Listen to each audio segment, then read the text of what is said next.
Mesdames, Messieurs, bonjour. Très heureux de vous retrouver en direct ici du Salon de l'Agriculture à la Porte de Versailles à Paris. Pour cette émission, l'agrivoltaïsme peut-il renforcer la compétitivité de notre agriculture? C'est vrai, on a eu un rapport du sénateur Laurent Duplomb qui nous parlait de compétitivité. Il faut trouver des solutions. On va pouvoir en débattre ici avec Henri Biesperet. Bonjour. Bonjour. Alors Henri, vous êtes vice-président de la FNSEA. À vos côtés, Pierrick Aurel. Vous êtes secrétaire général des jeunes agriculteurs, c'est bien ça?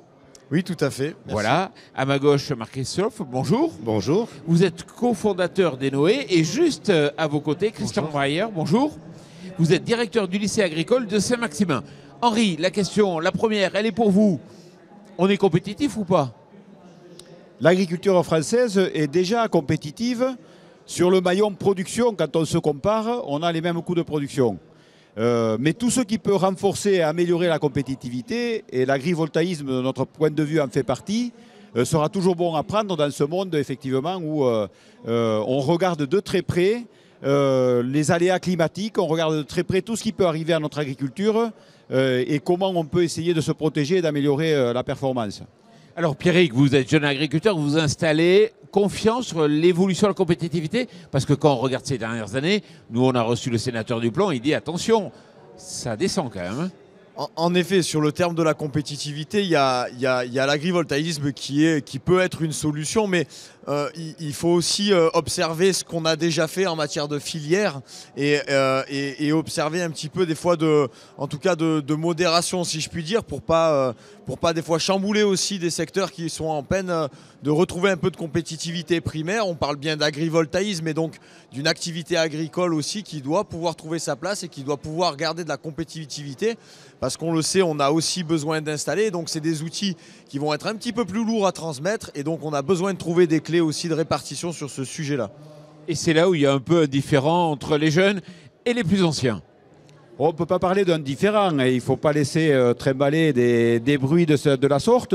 Mais la question que pose Pierrick est réelle, quoi. Quand on transmet un outil où il y a en plus un investissement agrivoltaïsme, forcément ça fait un capital supplémentaire. D'où toute la réflexion qu'on a actuellement sur le portage du capital auprès des jeunes. Donc il faudra intégrer ces éléments-là si on veut continuer de transmettre et d'installer des jeunes. D'accord. Mais la loi sur l'accélération des énergies renouvelables a un peu cadré? Oui, tout à fait. En fait, l'idée, nous aussi, il ne vous aura pas échappé qu'à un moment donné, cet automne, on avait porté, en tout cas, jeune agriculteur, une position forte sur l'agrivoltaïsme. Ça nous a permis aussi d'ouvrir les débats et d'arriver d'une manière peut-être avec une position un petit peu plus claire dans cette négociation finalement de cette loi des accélérations des énergies renouvelables. On voit aussi beaucoup de démarchage finalement sur les exploitations et c'est très bien, c'est tant mieux parce que ça permet aussi d'aller au contact des agriculteurs, de rediscuter de cette compétitivité qui est nécessaire. Mais voilà, comme le disait Henri, on a besoin aussi de retrouver maintenant un petit peu de sérénité finalement et de pouvoir discuter maintenant à l'encadrement de tout ça de manière un petit peu plus posée et je pense qu'on tient en effet maintenant la bonne ficelle pour aller un petit peu plus loin sur ce sujet-là. Marc. Effectivement, on avait sollicité, on avait travaillé dans ce sens en tant que producteur d'électricité verte.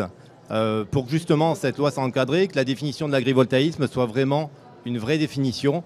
On parle en priorité de l'exploitation agricole et l'agrivoltaïsme reste un outil pour optimiser l'ensemble. Voilà, ce n'est pas l'agrivoltaïsme qui va forcément être le principal intérêt.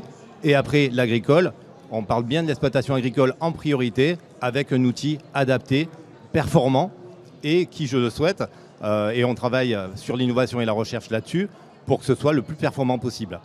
Évidemment, chaque fois, avec un échange avec tous les services, que ce soit FNSEA, les jeunes agriculteurs, SAFER, Chambre d'agriculture, le territoire également, parce que l'agrivoltaïsme ne s'adapte pas forcément de la même manière selon le territoire et les régions. Les besoins, que ce soit sur la partie climatique et que ce soit sur également les charges d'exploitation sont gérées différemment. Donc il faut s'y adapter, il faut le travailler et on est toujours plus fort à plusieurs que seul dans son coin. Alors Christian, quel regard vous portez un peu sur ces évolutions? Au niveau de l'agriculture, aujourd'hui, on travaille sur les nouveaux métiers et je pense que l'agriculture de demain ne sera pas celle d'aujourd'hui. C'est évident qu'il faut raisonner autrement et l'agrivoltaïsme participe quelque part à cette réflexion. Nous travaillons avec un certain nombre de partenaires, et notamment Enoé, sur de l'innovation agricole au travers de l'agrivoltaïsme pour montrer aux jeunes qu'il y a des alternatives, il y a des possibles en tout cas, pour permettre d'avancer sur des schémas nouveaux qui soient liés à l'agroforesterie, l'agrivoltaïsme, des démarches qui sont assez innovantes sur le développement durable, sur la production d'énergie. Et c'est vrai que les jeunes sont assez friands de cette réflexion. Il faut savoir qu'aujourd'hui, on a quasiment plus de fils de paysans dans nos lycées agricoles. Ce sont avant tout des jeunes qui sont passionnés par le vivant et qui tombent un jour dans la soupe et ça permet effectivement de pouvoir faire bouger certaines traditions, certaines capacités qui étaient, je dirais, d'avant et qui aujourd'hui sont remis en cause. Oui. Oui, non, je voulais rebondir juste une minute sur ce que disait Christian à l'instant. C'est vrai que c'est intéressant aussi finalement parce que bon, on l'a décrié dans la méthode à un moment donné finalement de comment elle avait pu être amenée, mais il ne faut pas qu'on occulte aussi le fait que ça peut ramener de la compétitivité et de la lisibilité pour les jeunes qui s'installent. Je m'explique, quand on développe un projet notamment sur de la viticulture ou de l'arboriculture ou même du maraîchage en fait, finalement ça peut apporter aussi un outil de gestion en cas de problème climatique. Je pense à une canopée des fois sur de la viticulture, à des systèmes paragrèles pour l'arboriculture et ça peut apporter un petit peu de lisibilité aux jeunes et finalement si c'est encadré c'est plutôt bénéfique et ça améliore la compétitivité et un petit peu de visibilité à l'installation et ça faut pas l'occulter quand même. Alors justement vous avez fait une charte pour aussi apporter des éléments de cadrage. Oui, au moment où on parlait beaucoup du développement de l'énergie solaire, où un grand nombre d'opérateurs souhaitaient effectivement intervenir, allaient même directement auprès des agriculteurs pour déjà commencer à préempter du foncier en disant faites-nous confiance, vous verrez un jour on fera de belles choses chez vous, pour l'instant mettez-nous ça de côté. On a souhaité d'ailleurs avec les jeunes agriculteurs et les chambres d'agriculture porter une charte justement pour encadrer ce photovoltaïque au sol. À l'époque, on utilisait ce mot et qu'on a souhaité, nous, plutôt appeler agrivoltaïsme, qui est le sujet du débat aujourd'hui et qui a été un peu le fondement, la base aussi de notre discussion, puisque vous rappeliez la loi ENR qui vient d'être votée par les deux assemblées, qui donc est applicable, pour avoir une définition qui correspond justement à ce qu'on a mis dans la charte, c'est-à-dire pas de photovoltaïque au sol. On est bien d'accord que tous les bâtiments d'élevage qui peuvent être couverts de panneaux seront couverts de panneaux. Et ensuite, on regarde, comme vous l'avez très bien repris, avec les acteurs du territoire. Donc, il n'y a pas la même solution partout en France. Les organisations professionnelles, les élus locaux, où est-ce qu'on peut aller, dans quelles conditions, et comment on fait en sorte qu'il y ait compatibilité entre une culture alimentaire, puisque notre premier objectif, c'est quand même, avec les terres, d'abord de produire l'alimentation de nos concitoyens, et production d'énergie par les panneaux photovoltaïques, ce qu'on appelle agrivoltaïsme. Alors justement, comment l'innovation permet, par rapport au débat dont on avait de la recherche de compétitivité, d'apporter des solutions? Effectivement, comme vous l'avez évoqué, ça passe par de la communication déjà. Il y a une charte qui est écrite. Nous-mêmes avons fait une charte Enoé de façon à également, on va dire, protéger excusez-moi, l'environnement. Donc on ne va pas couper d'arbres dans tous les sens, on ne va pas tapisser le sol de panneaux solaires, ce n'est pas le but. On va vraiment adapter l'outil à l'exploitation et à ses besoins.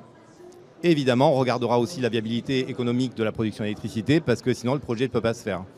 Comme vous le disiez, chaque projet est différent en France. La recherche est permanente parce que bon, l'agrivoltaïsme, ça a commencé en 1980 au Japon, pardon. Et en même temps, dans d'autres pays, ça s'est développé. À partir de 2004, un peu plus, on s'est rendu compte du réchauffement climatique. Et donc, il fallait pallier à des problématiques, entre guillemets, nouvelles. Et donc, je disais toujours qu'il faut finalement la recette des anciens avec un peu de modernité par la suite. Parce qu'on doit avoir des outils performants et être compétitif sur le marché également français. Et comme on est effectivement très à cheval sur la qualité, et j'en suis fier, hein, en France. Nous, on veut participer à tout ça, mais de façon modérée et de façon dans l'échange. Ce n'est pas une aventure individuelle où on va se positionner en tête, en disant suivez-nous. Non, non, non, on collabore tous ensemble, c'est un travail d'équipe. Et évidemment, la recherche derrière, elle est énorme. On a eu les premières serres solaires qui sont apparues. Il y a effectivement les serres d'il y a 10 ans ne sont pas les mêmes qu'aujourd'hui. Il y en a qui marchent très bien, il y en a d'autres, il a fallu effectivement retravailler. Il y a les ombrières effectivement en extérieur. Vous parliez des bâtiments à travers le désamiantage des toitures chez les agriculteurs, mais également il y a eu le modèle des bâtiments qui ont été financés par l'électricité verte, par le panneau solaire, les sabulations, les bâtiments de fourrage. Ça a été quand même une aide permanente. C'est pour ça qu'il faut que ça marche en communion. Voilà, on est dans cette démarche auprès des Noé. Le but est Noé, de énergie, Noé, l'Arche de Noé. On essaie de maintenir, parce qu'on est 3 associés cofondateurs, où on avait 10 ans d'expérience dans le solaire et on a lancé Noé il y a 4 ans. Et on est dans cette démarche avec des ingénieurs agronomes qui nous suivent, de façon à justement avoir cette réflexion qui nous va bien. Et en même temps, la formation à travers le territoire. Effectivement, cette formation, on a un projet sur le LEP de Saint-Maximin, qui est un projet avec une stabulation, une serre, et puis il y a un circuit court, et puis il y a de l'autoconsommation également, parce que c'est un vrai sujet dans les frais d'exploitation, enfin les charges que peuvent rencontrer les agriculteurs, les charges d'exploitation à travers l'électricité maintenant, en plus des différentes charges qu'ils ont à côté. Donc il faut quand même voir plus large, et c'est ce qu'on fait. Alors Christian, explique-nous un peu ce projet, c'est quoi?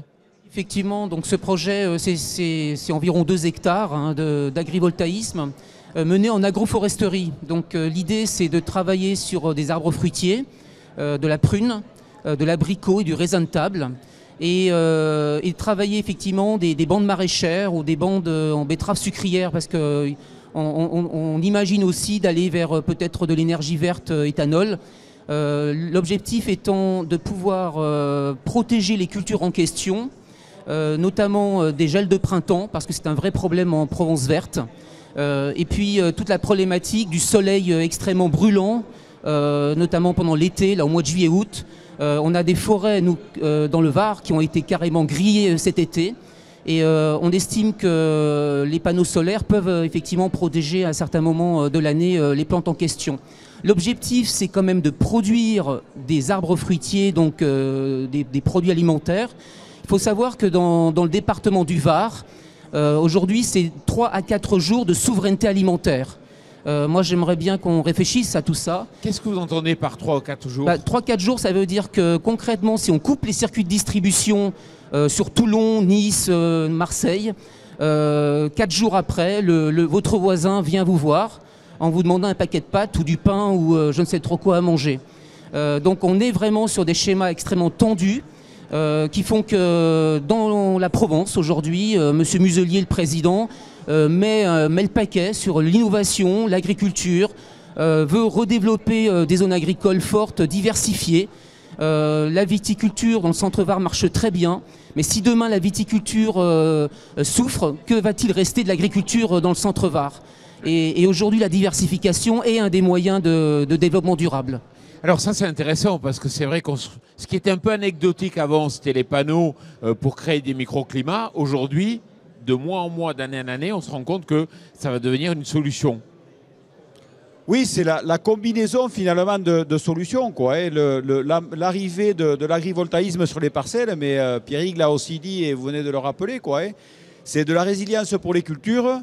Voilà, on crée des microclimats qui sont aussi plus favorables à la biodiversité. Donc on favorise finalement la fertilité des plantes. On les protège des coups de chaleur, protège éventuellement d'événements climatiques tels que des grêles. Et on apporte en plus un complément de revenus à l'agriculteur avec la vente d'énergie.